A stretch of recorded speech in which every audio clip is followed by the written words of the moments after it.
Hi guys, when I was shooting this episode, something went wrong with the video in two places and we lost the picture for that part and we only have the audio left.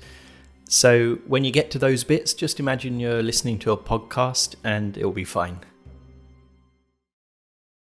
Hi, it's Tom from Lone Horizons and welcome back to Dyson's Delve solo in Dungeon Crawl Classics. Our very, very slow crawl through Dyson's Delve, the mini-megadungeon, because there are about 11 levels of it, and I've been making these videos for a year and we're still on level 2, which is just ridiculous if you compare me to other YouTubers and how often they post videos. But I've talked enough about how much I'd love to do more videos more often and how I can't, and everyone knows that old sob story, so there's no point going over that again.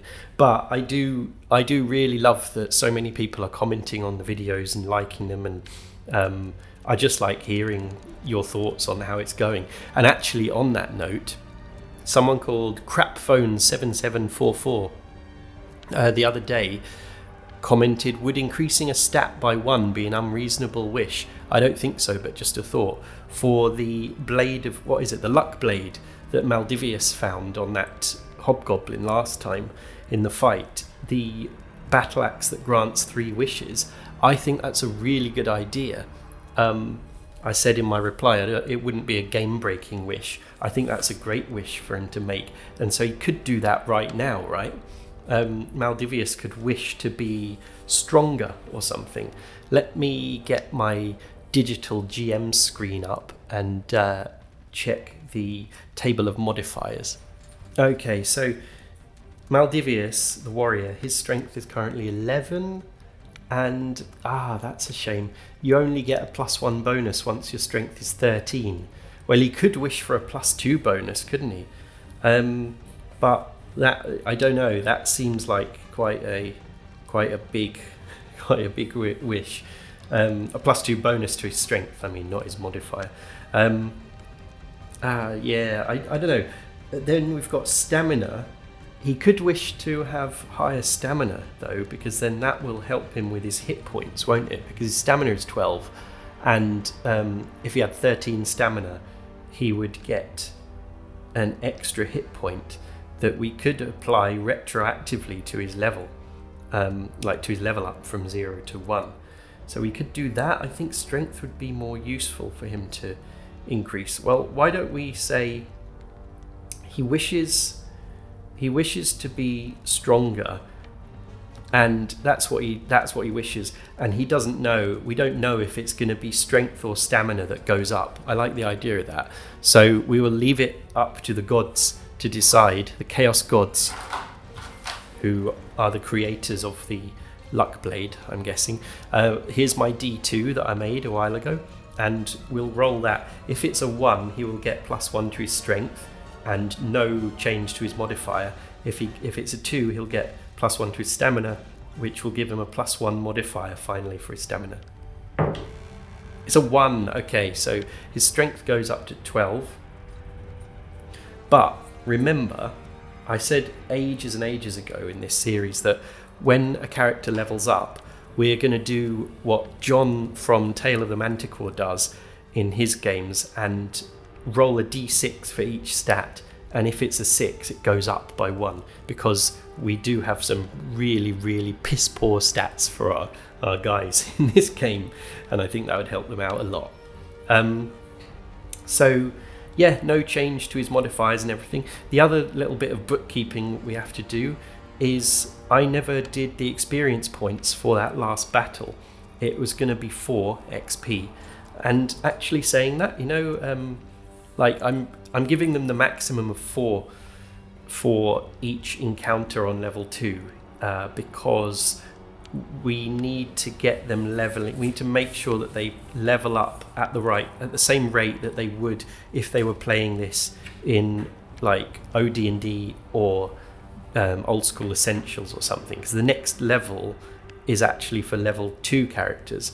So they should, hopefully they should level up on this one, but I'm not sure if they're going to level up on level 2, because right now, they're going to be on 22 out of 50. Oh, he's going to be on 22 out of 50, but he's new, isn't he?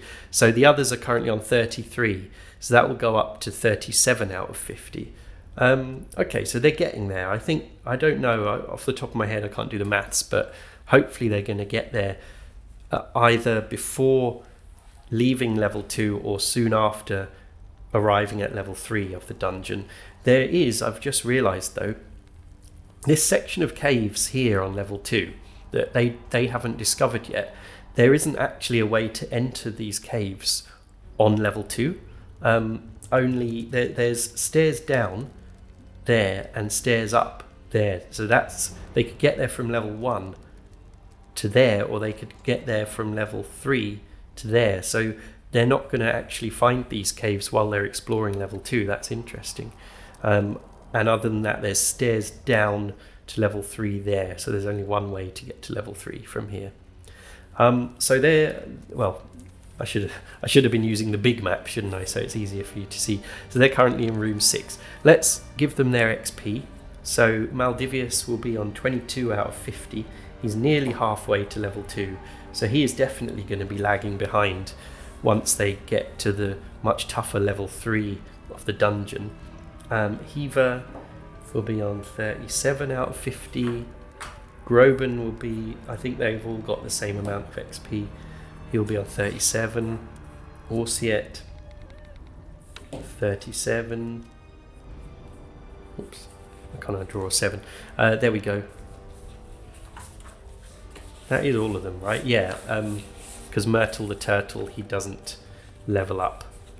I guess he just stays having the same number of hit points all the way through the game. So he's going to get weaker and weaker compared to the enemies. Yeah, okay, so that's the leveling up. Well, not the leveling up, the experience points done. And then we've got... did they end up wounded after that fight? I don't think they did.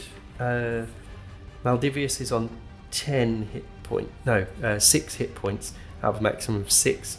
Orsiet is on 10. And that is a maximum. And everyone else, I think, yeah, is on their maximum too. What is Heaver's? 7, yeah, so that's all fine. So they don't need to cast any healing magic or anything like that from Orsiet. Yeah, alright, well that's them sorted. They've just finished that fight in the Goblin Living Chamber. They did loot them. We now have 2 potions of healing. I should just double check again who's got them. I could have done all this before starting the video really, but that's not my style. Let's see, who has the healing potions? Okay, Maldivius has 1 healing potion. I'm not sure what happened to the other one, because it's been a while since I shot the last video. Oh well, never mind, something happened to it. Let me know in the comments if you have just watched the last video and you know what happened to it. So yeah, they have had a little bit of a rest and got themselves together. Oh, the luck blade. How did Maldivius know that it was a wish granting magical weapon? We'll say that Groban identified it for him. What I was going to do, I completely slipped my mind to do this. When I was thinking about this the other day, is I was going to give Groban a spell check. Is that what you call it? Hang on.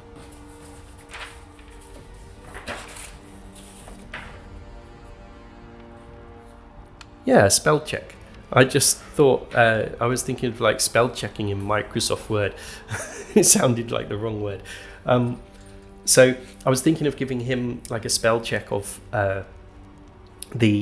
like 10 plus the level of the dungeon that the weapon or item is found on, in order to identify it. And other than that, they would have to pay a lot of money to a local sage in the city, who could identify it for them. But we will just hand wave that this time around and say he just did it. He was successful. And who do we have here? We have the giant ferrets. So we've got 3 of them left. Okay. Yeah, the toughest one got killed in the fight. And I've marked on our dungeon time tracker here that the ferrets are going to leave there. So this is 1 hour. So they've got like a bit under 2 hours left with the ferrets. Okay, so we're now on this turn. And they're going to want to get moving, aren't they? So I suppose they're going to want to listen at this door down here and see what happens. So they are, room 6, goblin living chambers. So there's nothing in that corridor. They don't hear anything. I think we're going to say that Heaver very sneakily cracks the door open a tiny bit, has a look, and it's just an empty corridor with torches burning on the walls as usual, as is standard in this part of the dungeon. And then she sees a long corridor going to the south with 2 doors at the end. Okay, so they're going to want to slowly creep down the corridor, checking everything. I think because we're always checking for traps and things, I think moving through this corridor is going to take up a turn for the guys there. And now we're on a wandering monster check turn, so we will do that before we do anything else. No wandering monsters. Okay, so we're down here at these doors. Now they're going to listen at both doors. With listening at doors, I don't think there's actually a rule for it in Dungeon Crawl Classics, so we will just kind of play it by ear, no pun intended. Let's check this room first. This is room 7. So what is she going to hear? This room to the west, she's going to hear goblin voices chattering to each other, and maybe the sound of a large animal of some kind moving around and grunting as well. Then listening at the south door, she can hear more voices, deeper voices, along with goblin voices as well, having some kind of argument in that room to the south. So Eva explains this to the others. They're whispering to each other. She's like, what do you think we should do? They're like, I don't know, we need to pick which door. It sounds like both of them we're going to have problems in. Wouldn't it be good if they could set some kind of trap here? Because I keep thinking, sooner or later, if we keep having these fights head on, someone's going to be killed, because it's just going to happen.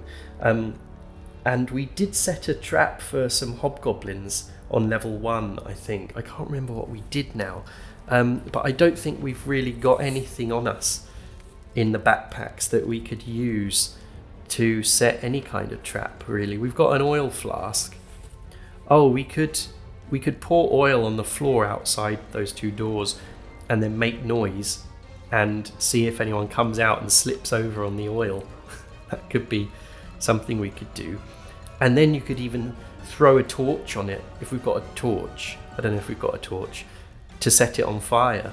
Or we could use another oil flask that would be used to do a trail of oil and then set the trail on fire. We could try that.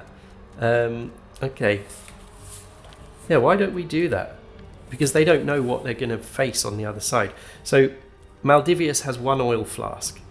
Groban, the wizard, for some reason has 5 oil flasks. Okay. So we're going to do that. Groban is going to pour out a flask of oil, say here, right? That's the oil splat on the floor. And then he's going to use another oil flask to do a trail of it going up here, right? Then they're all going to stand there and start banging their people who have shields, maybe someone does, banging their swords and shields together, like hitting the walls and shouting and things.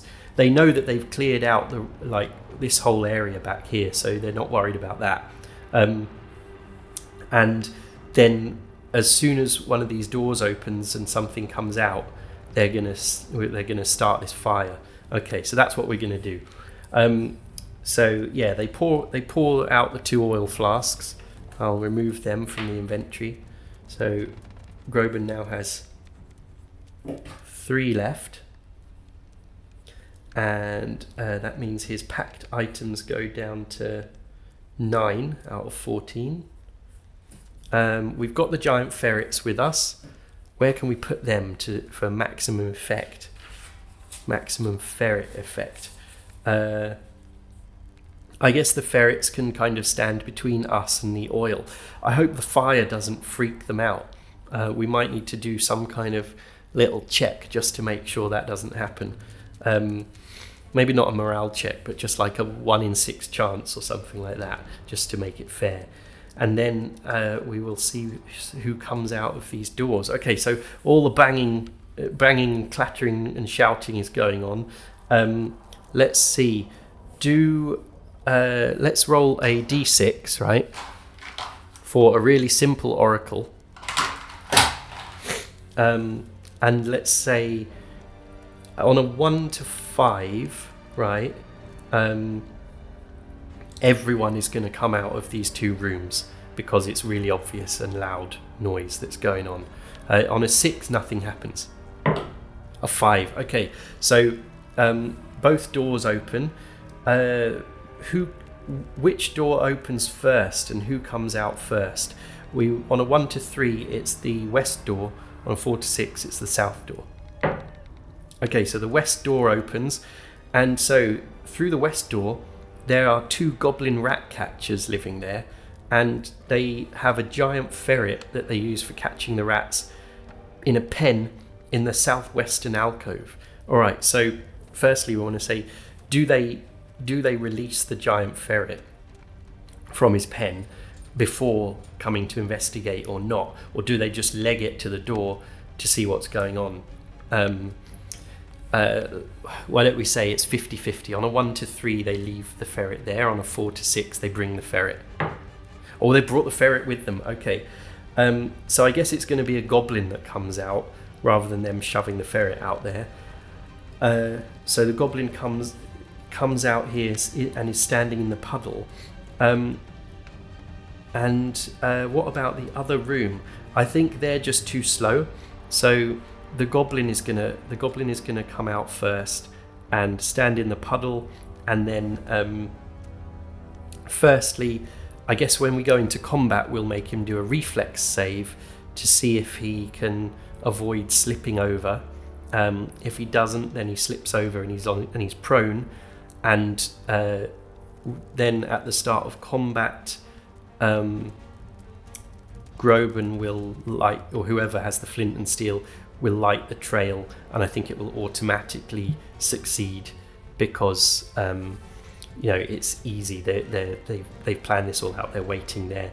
They're poised with the flint and steel. It's definitely going to light and set the whole thing on fire.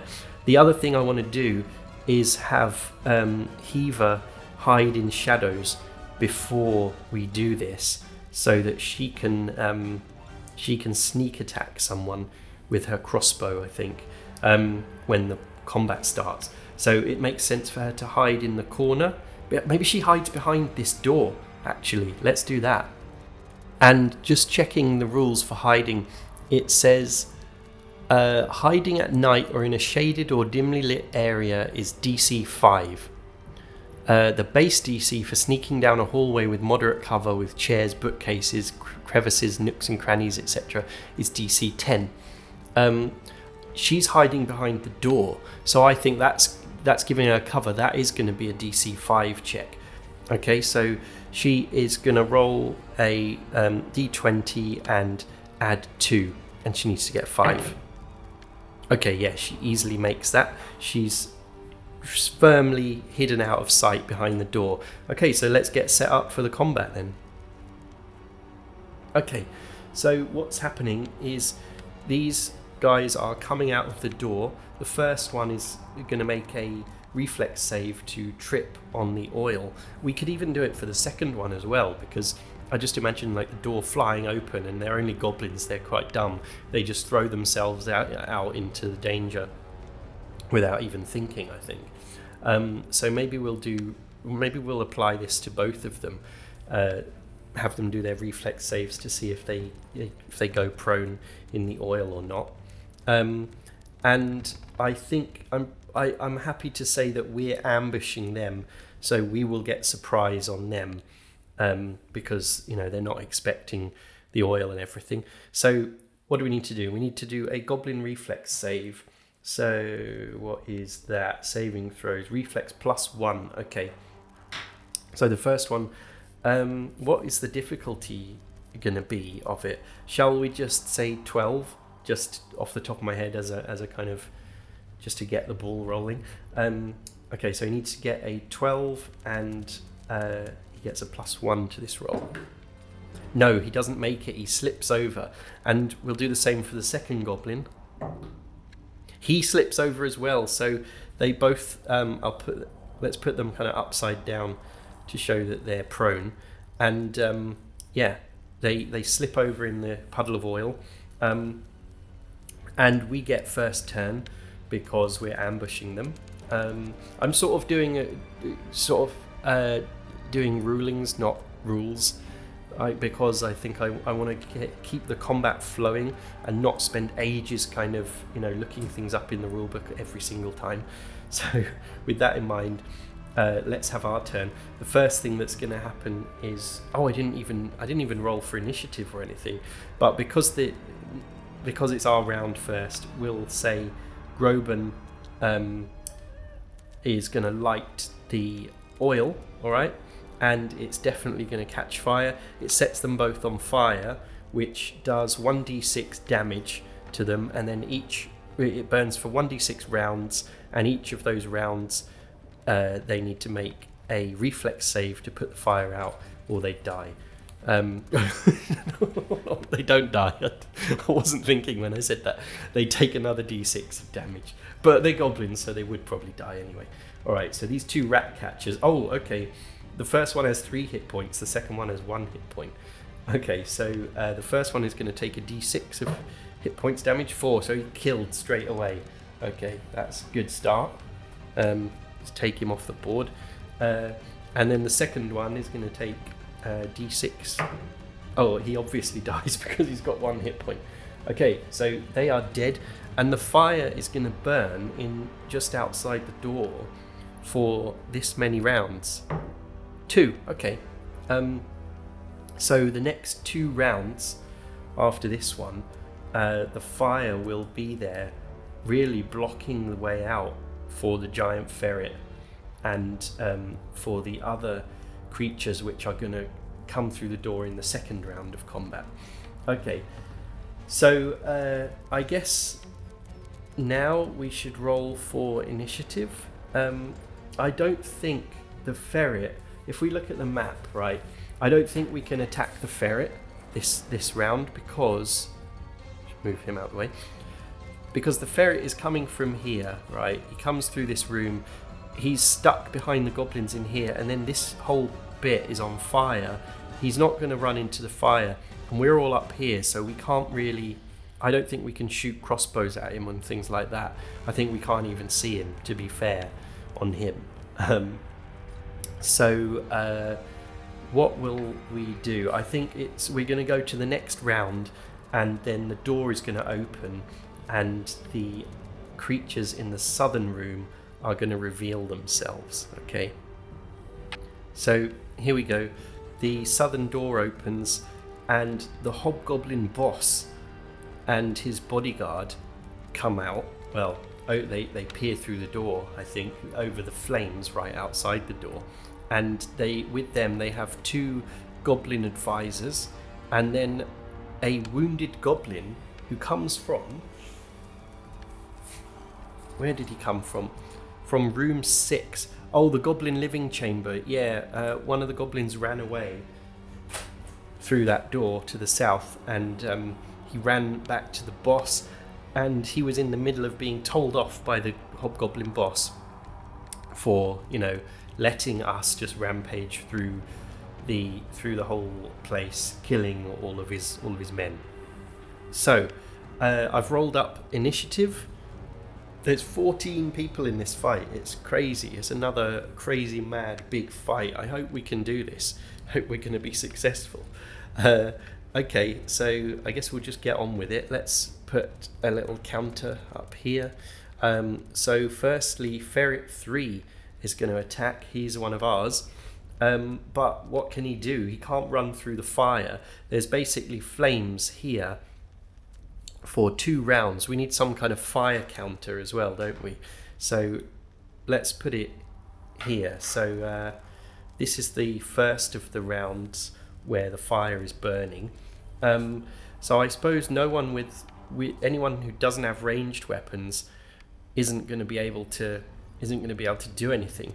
I've put the Hobgoblin Guard in the front because he's been sent out by the Hobgoblin boss to see what's going on, and I guess the ferret, our ferret can't do anything. He's not gonna run through the fire. I guess he's gonna kind of maybe he's gonna get as close as he can. How far can he move? 30. This is wrong actually. This corridor is only 30 feet long, and I've put that is 30 feet from the center, so that is actually 15 feet from the center of the corridor, and that is 15 as well. So everyone can cross the whole corridor in one turn if they want. Okay, so which ferret was it? 3. He's going to just run in this direction, okay, and he's going to hang back from the fire at, say, just whatever this distance is. Okay, so that's his turn. Then we've got Ferret 1. He's going to do the same thing. Whoops. Then we've got the Wounded Goblin. He has got a short sword, so he can't really do anything, and he's kind of back in the room here.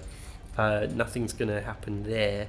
Now it's Orsiet. We have all got our ranged weapons out. I think Orsiet has a sling, so she can shoot at the Hobgoblin Guard because he's in front with her sling. Let me just see what her ranged attack bonus is.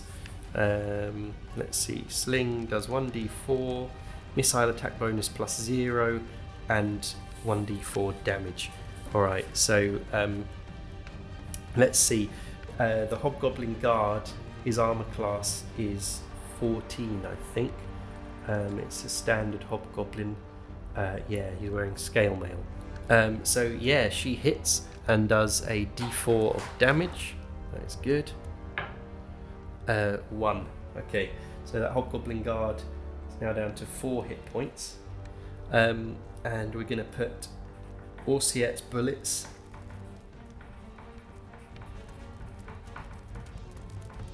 as a counter there. How many does she have? Sling bullets 28. Okay, so she's now got 27. Alright, so now it's the Hobgoblin boss. I think he's just, on his turn, he's going to shout, "Shut the door, shut the door, shut the door." Because he's just seen the sling bullet it bounce off his guard's scale mail, bruising him, and he doesn't want to be shot by all these guys up here. So that's his turn. He also doesn't have a ranged weapon. Next it's Myrtle. So Myrtle can shoot his crossbow at the Hobgoblin Guard. What damage does the crossbow do? 1d6 plus 1. Okay, so we'll roll for damage at the same time to speed things up a bit. So Myrtle's attack bonus is plus 1. Okay. So no, that is a miss. Myrtle's bolts. Keep track of them as well. 18, so now it's 17. Okay, unfortunately, yep, he misses. Then it's Ferret 2, so he's going to charge in as far as he can. Then it's Ferret 4. He's just going to stay there because he's scared of the fire. Goblin Advisor 1, he can't really do much either. Then Maldivius. Okay, so Maldivius has his crossbow out. What is his attack bonus. Oh, and he's got his Mighty Deed of Arms that he can do as well. So let's see, missile attack for him is going to be 1d20 plus 1d3. I've put +1 there for the melee attack, but is that a mistake for the missile attack? Sorry, should that just be the melee attack? I think the +1 comes from the luck blade, which is a battle axe +1, and he's not using that in his missile attack, right? So I don't know where the +1 comes from there. I think that's a mistake. I'm going to rub that out, and we're going to go with 1d20 plus 1d3, because I don't see where that bonus comes from for missile damage, because it's a crossbow and you don't add your strength bonus to it. Strength modifier. Okay, so what can his Mighty Deed of Arms be? Could he try and shoot the Hobgoblin Guard in the eye or something, or in the leg? He could do some kind of cold shot. Let's just see what the suggestions are in the rules. Precision shots. A precision shot is one that boggles the mind with its accuracy. These feats of precision include severing the hangman's noose with a well-placed arrow from 20 paces, lodging a sword in the dragon's mouth so it cannot use a breath weapon, and smashing the evil cleric's anti-holy symbol so they lose control over their undead minions. Right, so let's see. Oh, this category also includes called shots that attempt to do additional damage. For example, aiming for an opponent's head. So what if he aimed for their head? What would happen? So if he gets a 3 on the deed die with a precision shot, the warrior can hit a small object that is nearby, either at melee range or very close range via missile fire. For example, they can hit a holy symbol displayed by a cleric, a banner flown by a cavalier nearby, or an ogre's tusk. A called shot here may do up to 1d4 points of additional damage. Okay, well, let's say, why doesn't he try and shoot him in the eye, the Hobgoblin Guard? And then he'll be half blinded as well, so we could give him a -2 to his attack rolls as well. That would be really nice. So let's do that. We will roll the d20, the d3, and what is his missile damage? It is 1d6 plus 1d3. So we would roll that as well. All right, let's try that. So armor class is 14, isn't it? Yeah, and that's what he's aiming for. He shoots with his crossbow at the eye of the Hobgoblin Guard. Oh, he gets a 2, so he doesn't make it. But let's see, that's 12, 13, 14, but it is a hit, so that's good. Okay, and he only does 1 damage, but he adds the deed die to the damage, so that's actually 3. Well, that's still pretty good. He shoots him in the chest, and it goes through the guard's scale mail, piercing his chest, and he's now down to 1 hit point. That's great. Okay, so let's do Maldivius. Maldivius' bolts. How many does he have? 29, so he now has 28. Alright, that's good. Now it's Heaver. She's hiding in the shadows. Now, she could do a sneak attack against the Hobgoblin Guard, because he's standing in... See, I think he's blocking the doorway. I don't think we can attack any of these guys, like the boss or anyone, because he's in the doorway, and there's fire in front of him as well.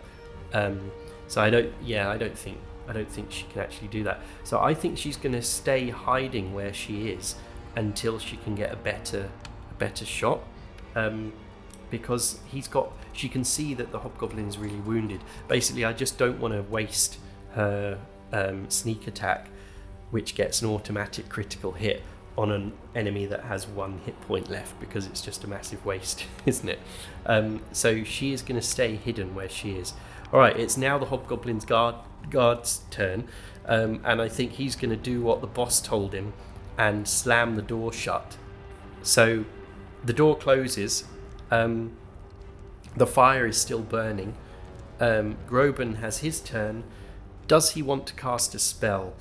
To be honest, well, I was thinking about this, and he's got the 3 ferrets, but there's nothing to stop him casting like another spell, another another animal summoning spell, because he's lost his color spray spell for the rest of the day.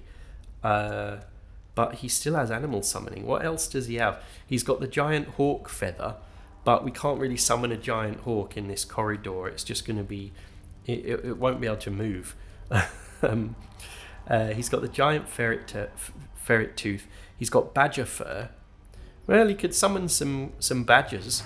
Do you think badgers would attack the enemies? Let me think for a minute. Let me see if we've got an entry for badgers in any of my old school rule books here.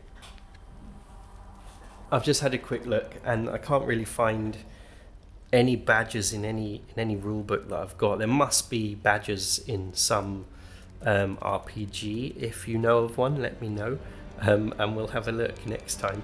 But yeah, do you think he should just summon more ferrets? Is that what we should do here? That seems crazy to have just more and more ferrets crammed into the corridor. But if it gives us the edge in a fight, maybe we should. Let's just try anyway. Okay. So let me see spell results. Yeah, here it is. Animal summoning. Okay, so he needs to make his spell check first, and that will tell us how many ferrets he can add to the party. Okay. This is really weird and crazy. Let's see. Check is 1d20 plus 2. Okay. 4, 5, 6. Okay. I can't remember if you can... I forgot about spell burning. So we just forget spell burning for the moment. He does get... does he get... Is the plus 2 from... What's his intelligence? Intelligence is plus 1. So the plus 2 is from casting it through Myrtle the Turtle. Okay. That's a shame. Yeah, alright. So that means he rolled a 6. Oh, rolling a 2 to 11 is lost. And failure. Okay, so he's lost the spell now. Anyway. Alright. I should have remembered about Spellburn and done it, because I think you need to announce it before you cast the spell. Let's just double check that in the rules. Yeah, it says before rolling any spell check. Okay, never mind. He lost his other spell, Colour Spray, anyway, and I think it would probably make sense to go back to town quite soon after this fight, so he can rest and recover those spells. He's also burned 2 points of his stamina as well. So okay, that was Groban's turn. He's just lost that spell. Then yeah, that is the end of that round. We now have one more round of the fire burning, and what are we going to do? I think the door is going to stay closed. I think we're going to hear a load more arguing coming from behind the door while they decide what they're going to do. And I think at this point, Orsiet is going to take this opportunity to cast that protection spell that she's got. Let's find it. Holy Sanctuary, that's it. So, Holy Sanctuary. So 1 to 11 is failure on here. Anyway, let's just check her spell check as well. She doesn't do spell burn as a divine caster. So hers is 1d20 plus 1. Okay, and her disapproval is up to 2 at the moment. Okay. Oh my god. All right, that's bad. So she gets disapproval, and it goes up to 3 as well. So it just says failure, yeah, but she does get disapproval. They roll on table 5-7 disapproval. The roll is 1d4 for every point on the spell check. If they rolled a natural 1, they would roll 1d4. Okay, so we will do that and then see what happens. 3. The cleric must increase their god's power by recruiting a new follower. If they do not convert one new follower to their deity's worship by the next sunrise, they take a -1 penalty to all checks on the following day. This penalty resets after 24 hours. Oh, wow, that's interesting.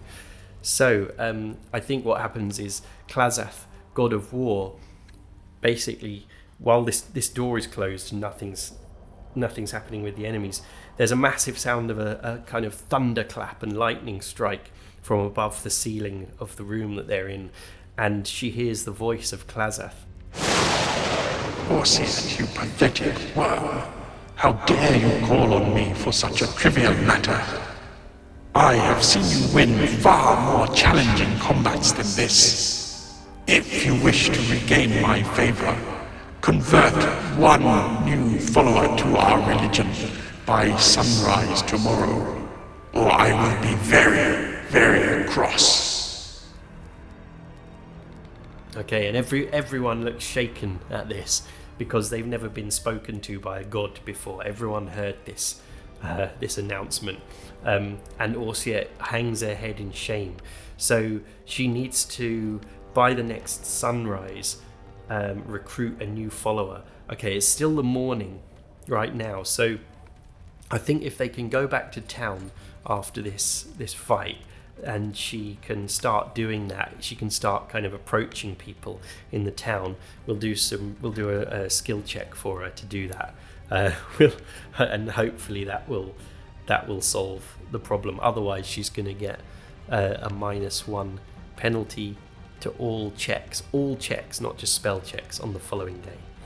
Okay, so after that, the fire burns out in the oil, and I think door is going to open again, and the Hobgoblin Guard is going to peek out, and we are now into the next round of combat. That's how we're running this. I think the combat just carries on from where we left off now that the door has been opened again. Okay, so it's Ferret 3's turn, so he's just going to lunge right at the Hobgoblin Guard and go for him. So ferrets, what is their damage? Their attack bonus is +2 and their damage is 1d4 +1. Okay, so he wants a 14. 6, 7, 8. No, so he misses. The Hobgoblin kind of raises his longsword and bats the ferret out the way. Okay, I'm just going to move them a bit down there and just put him there so it's obvious he's in combat. Okay, Ferret 1 is next. He's going to go for him as well because he's still in the doorway.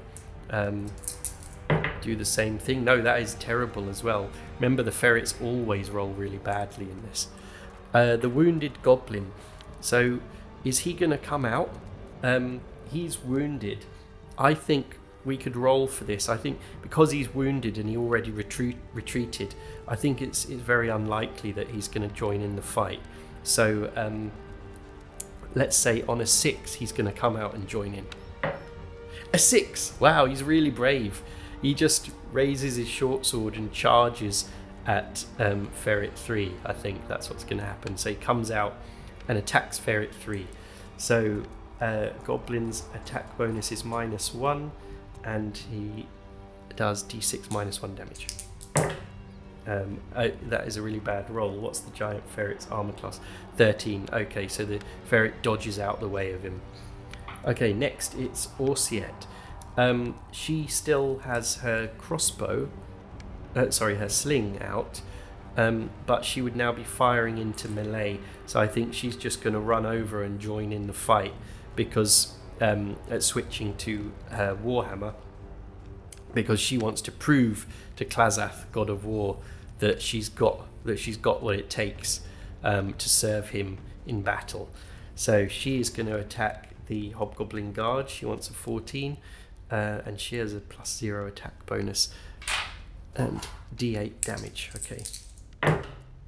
Okay, that is a good hit, and she does 7 damage. So he's only on 1 hit point now, isn't he? So he's killed.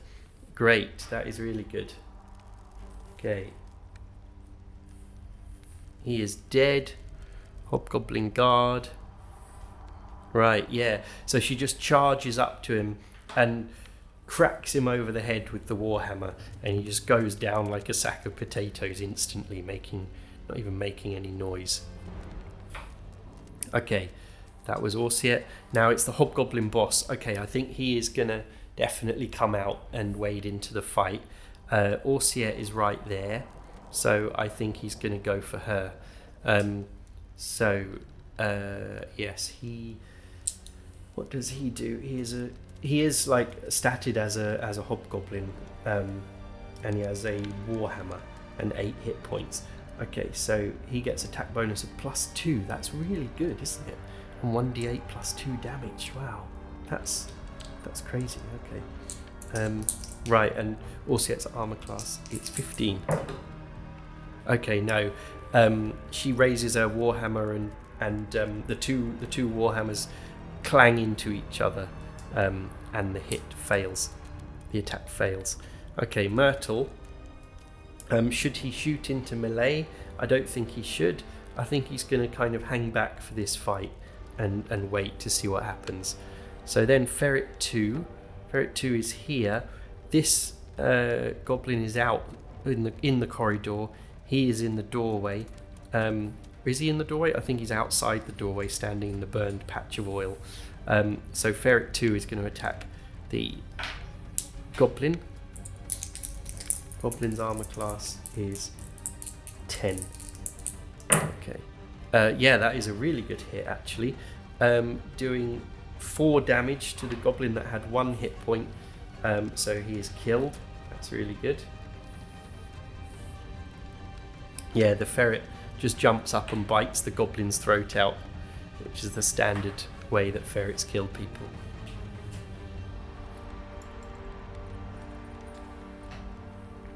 Okay, so then Ferret 4 needs to come out of the door. I think he can do that, and he's going to attack. He's going to attack Orsiet because she's the closest.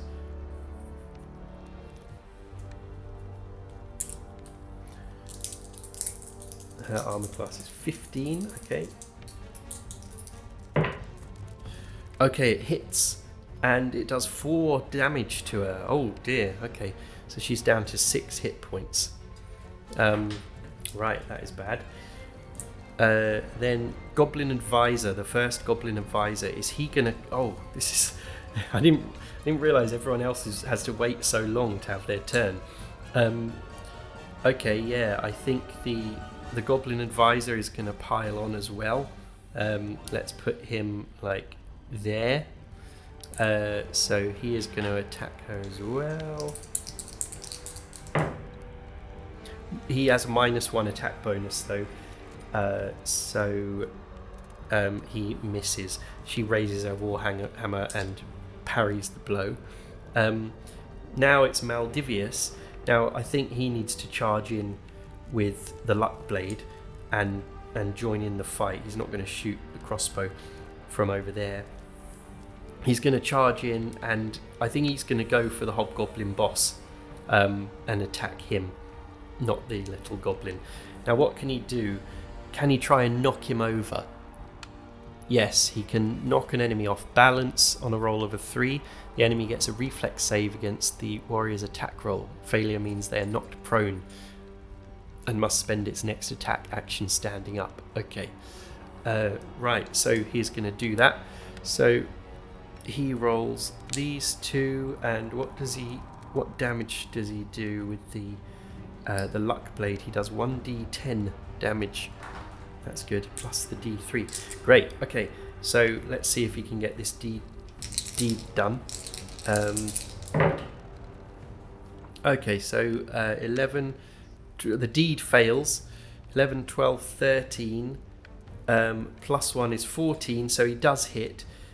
He does 2 plus 2 damage. 4 damage to him. That's great. So the boss, that cuts the boss's hit points in half, actually. So he swings and chops into the side of the hobgoblin boss while he's busy, distracted with Orsiet fighting her. Now it's Heaver. Now she's hidden. She, with her good attack bonus, maybe it's worth her firing into melee, right? I think it is. She's going to try and fire at the hobgoblin boss, shoot her crossbow at him. I think that could be really good, because I think she gets a +4 bonus when she does it. Let's see the rules in my GM screen. So backstab. It's on her character sheet. I think it's +4. Let's see.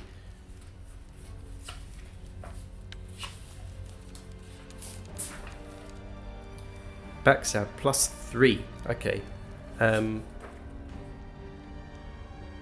Oh yeah, that's fine. So she gets a +3. So a normal attack bonus is +1. So +4 in total. Okay, and she normally does 1d6 +1 missile damage. Okay, so the armor class is 14. Oh, that's a really good hit. And she automatically does a critical as well. That is, well, she's killed him. Let's just roll for the critical anyway to see what happens. Crit table. Okay, what is her crit die as well? Crit die is a D10. Rolled on table 2. 10. Masterful Strike. Inflict +2d6 damage with this strike. Okay, so she basically just headshots him with the crossbow while he's distracted fighting Orsiet. That's really good. Heaver's bolts. She's only going to use that one bolt, I think. She's not going to keep shooting into melee. So let's just see. Bolts 25. So that goes down to 24. Okay, that's great. So the hobgoblin boss is killed. So how many enemies are left? Hang on. Hobgoblin boss is now dead. So 1, 2, 3 were killed, and there's 1, 2, 3 left. So there's only half the enemies left. They need to do a morale check, that means. Okay, that is good.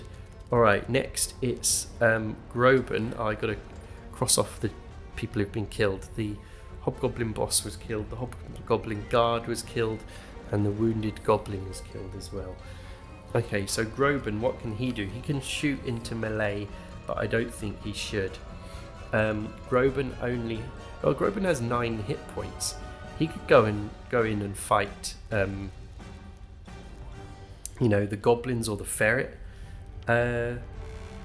Why don't we send him in? Why don't we send him into battle? What has he got? This could be a bad idea, actually. Let's just go for it. He's just seeing how well the fight is going and getting emboldened by that. He's got a longsword. Yeah, wizards can use longswords in this. But his melee attack is -2, and his damage is 1d8 -2. I think it's not worth it. I think he needs to hang back, to be honest. I think that would be a stupid idea. Alright, and then Goblin Advisor 2. Who is he going to attack out of all of these? Is he going to go for Orsiet, or is he going to go for one of the ferrets? I think he's not going to go for one of the ferrets because they're the furthest away. I think he's going to go for Orsiet or Maldivius. Let's say, let's roll. On a 1 to 3 it's Orsiet, on a 4 to 6 it's Maldivius. It's Orsiet, okay. So he joins in the fight here. And he's got -1 attack bonus, right? Yeah, okay. And has he got a short sword? Yeah, he has. Okay. That's a terrible attack. She easily parries his short sword swing at her. Now, I did just say they need to make a morale check, and then I had the Goblin Advisor attack them anyway, so that was a bit of a mistake. Not sure why I immediately forgot about the morale check, but the next one that comes up, either of the two goblins or the ferret, we will do the morale check for them anyway. Okay, so next it's Ferret 3, who is gonna, I think, attack Ferret 4, which is the enemy ferret.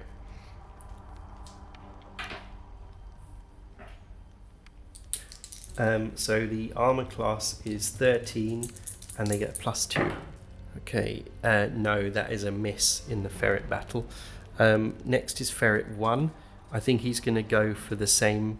These ferrets are just like going crazy at each other now. He's going to do the same thing. No, that is a miss. So next is Orsiet. So she is going to keep attacking the Goblin Advisor 1. Okay. Yeah, she can do that.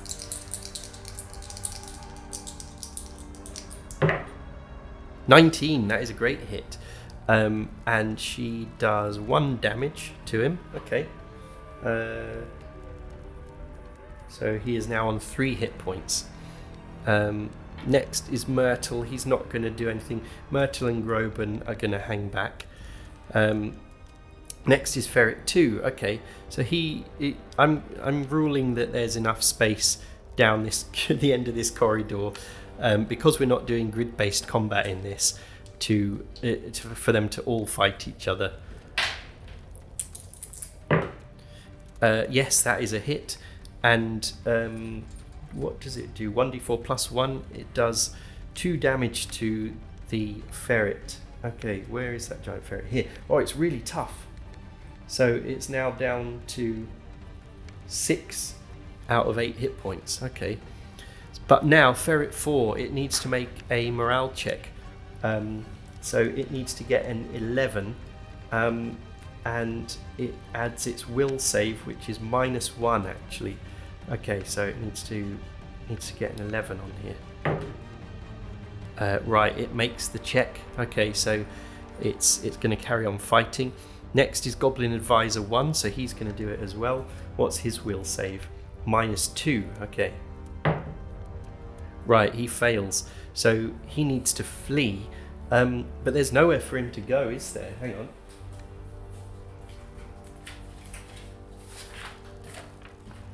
It's a dead end, this room. So I think he just runs into the corner of the room and cowers. Like a coward. So he's gonna be down there cowering. And we might try and interrogate him next after this fight. Now it's Maldivius. So he is fighting Goblin 2. He's gonna just do his standard move of trying to trip the goblin up or shove him to the floor, knock him down. He only has 3 hit points anyway. Okay, what is his armor class? 14. Alright. That's the same as the hobgoblins, isn't it? Scale mail. That's just what I've written down in brackets there, because it's armor class 10 plus armor. Interesting. What is it in... What are they listed as? These are the Goblin Advisors. They're not warriors. Goblin Advisors, armor class 6. No, that is 14. So they're wearing scale mail. That's interesting. Okay. Right, he's rolled... he's rolled a 3. But his... Oh, no. Okay, so this has succeeded. The die says 10. He gets a +3 from this. He gets a +1 from using the luck blade. So that's 14. So he hits the Mighty Deed of Arms succeeds and knocks him down to the floor. And he also does 6 damage to him. Oops, because he's rolled a 3 and he adds the 3 from the Mighty Deed. Okay, so 6 damage just kills him outright. He is definitely dead. Alright, so we just have the ferret left in the fight. And my rule is that when there's only one enemy left in the fight, they have to do another morale check. Because, you know, that would definitely need a morale check. Okay, Hiva, I think she's going to charge in and try and stab the ferret. She's going to get a backstab against him because he's in combat with everyone around here. She has terrible attack bonus when she's using her dagger +1 though. Let's see what it is. So melee attack -2 because of the +1 from the dagger, but she gets +4, but no, +3 backstab, and rolls a d10 for damage with the dagger when she's doing backstab with it. Okay, it's quite complicated. So this means her melee attack will be +1 bonus doing the backstab. Okay. And Giant Ferret's armor class is 13. Oh no, she misses. It sees her coming and just jumps out the way again. Okay, and she's now in combat with it. Right. Groban. Just crossing off Goblin Advisor 2 because he's dead. Groban isn't going to shoot into combat, and I don't think he's gonna start wailing on the ferret with everyone else.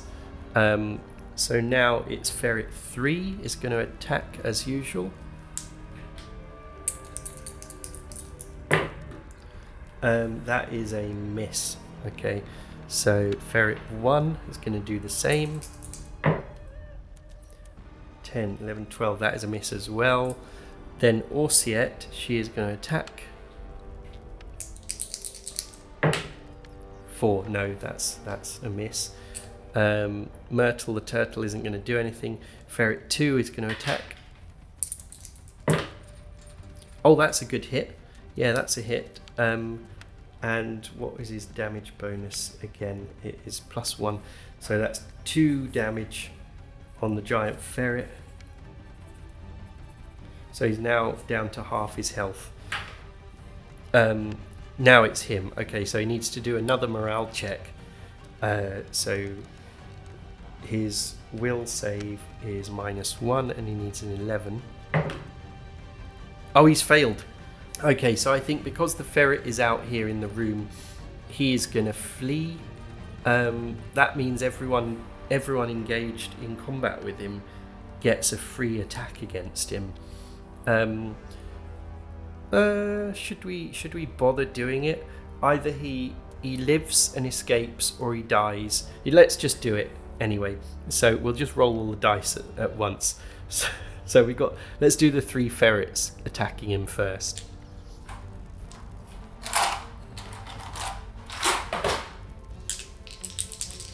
Let's see if any of them hit him. So 1 hits, another 1 hits, 1 misses. And how much damage do they do? They do a d4 +1 each. So 5, 6, 7, 8 damage. Yeah, they just jump on his back, knock him onto the floor and start clawing him and biting him over and over again, and then he's dead. Okay, and that's the fight over. Wow, that was another really big, crazy, intense fight. So I think what we want to do is go and interrogate the goblin. First thing we're going to do though is clear this stuff up. Okay, yeah, that is that end of that turn done. Firstly, I want to just award them 4 XP for that fight so that I don't forget. So Hiva will go up to 41 out of 50. They're getting very close to leveling up to level 2 now.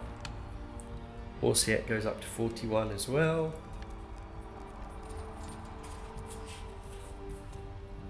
So does Groban.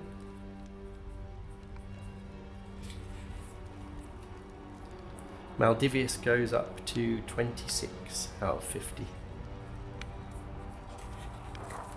Okay, so that's the XP done. Now, in this room that they're in, I imagine there's some kind of like throne that the hobgoblin boss sat on, and some stuff lying around. So let's see. I think everyone is going to search the room. This is going to take up this turn. They're going to search the room, and someone is going to interrogate the goblin. Now, like if I was running this in a session with players, I wouldn't roll to see if the goblin spoke common. I know that no one has the goblin tongue in their languages. There's a 1 in 5 chance that any humanoid monster knows how to speak common, and I would just rule that they can interrogate this goblin because they did so well in the fight, and it surrendered and stuff. It makes sense for them to interrogate it. So what are they going to ask it? They're going to grab it, threaten it with a punch in the face, and say, right, you need to tell us how many more of you are there. Hobgoblins, goblins, the lot of you.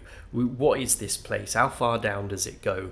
And what's going on? And he's like, I'm just an advisor. I'm just an advisor to the boss. I don't know. Look, we've got a king. I think they've got a king, right? The goblins. Let me see. The goblin king is down 2 levels down on level 4. So yeah, our king. Yeah, he lives two floors down. He sends us on the raids. He was like in cahoots with the boss here who you just killed. When the one you shot in the head, he was the chief, the hobgoblin chieftain. So he was kind of in charge of the hobgoblins, and the king's in charge of us lot. So I think Heva says to Orsiet, if we take out their king, that's gonna be it. We're gonna be free from the hobgoblin raids. Our village is finally gonna be free. We need to get down there to what would that be, the 4th floor of this weird place, and find him and kill him. Everyone agrees they need to do that. So yeah, their quest has just got longer. Are they going to ask him anything else? Like, what do you know about the next floor down between this one and the one that he's on? And he says, there's some nasty things down there. We don't like them. We don't like them at all. We try and get past them. We sneak past them whenever we have to go down that way down to the king's place. And I mean, what do you mean nasty things? And he's like, well, things that look like dead people, like you, but dead and moving around. And Orsiet says, well, it could be more zombies or something worse. We'd better keep that in mind. Maybe we should buy some holy water when we're back in town. The others agree about that. And with that, I don't think there's anything more that they can get out of him. I think Heva gets her magic dagger out and holds it up to his throat, and he goes, ah! And I think Orsiet, bearing in mind that she's been told off by Klazath, god of war, says, look, it's not honourable to kill even a monster unarmed and defenceless. Let's just turn him loose into the countryside. He's wounded anyway. He can run off. Something will get him. One of those giant hawks we saw will swoop down and take him away anyway. Let's just not let it be us that does it. And Heva begrudgingly says, all right, and puts the dagger back in its scabbard. So they take his sword off him and they say, like, get out of here. And he runs off through the doorway up to the north and disappears into the world of Dungeon Crawl Classics, never to be seen again. Okay, and what else is there here? We have the Hobgoblin. So I guess the Hobgoblin King has a pouch of 6 100 gold piece gems.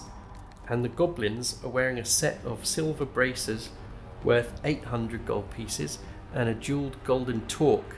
I think that's a kind of thing that goes around your neck and rests on your chest, like quite thick, not like a necklace. Worth 1500 gold, right. So if you were playing this in Old School Essentials, this is how you would level up, by getting all this valuable jewelry and things. Alright, so let's see.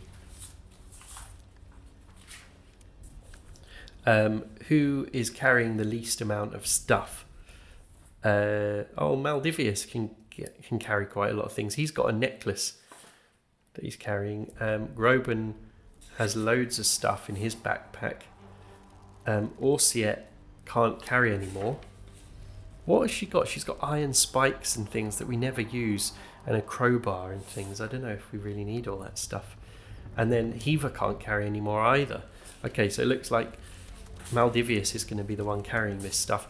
But jewelry in our encumbrance rules doesn't actually weigh anything much. And maybe the torque. I think the torque would. Oh, and a pair of silver braces. So that would. I think the braces and the torque would be one pip each, but the gems aren't going to be anything. Okay, so the silver braces he could even wear as part of his armor, just for fun. Let's put it in his equipment, and they're equipped. So he's now on 8 out of 9 things equipped. Silver braces, and he'll only sell them if they get really desperate for money. So that is 800 GP worth, 1 pip. And then what was the other thing? The golden torque, that's under treasure. There's no room to put this stuff. Let's just put it on the back.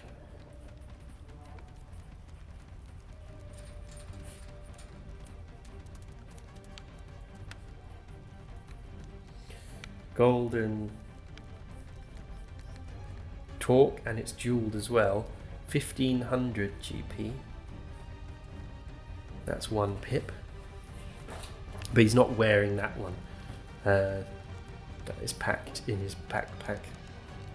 And then he has 600 gold piece gems. Okay. Let's not bother rolling to see what they are. I'm just going to put 6 gems,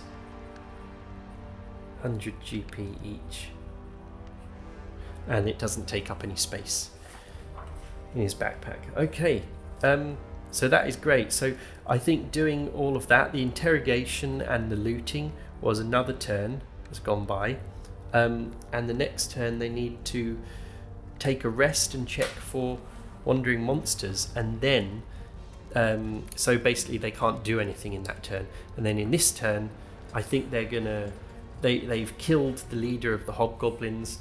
They've made a lot of progress. Orsiet has been wounded. I need to update her sheet there. So her hit points are now 6. She's been wounded. She needs to do lay on hands and things. We can do that later. But they're going to go back to town, I think, after this.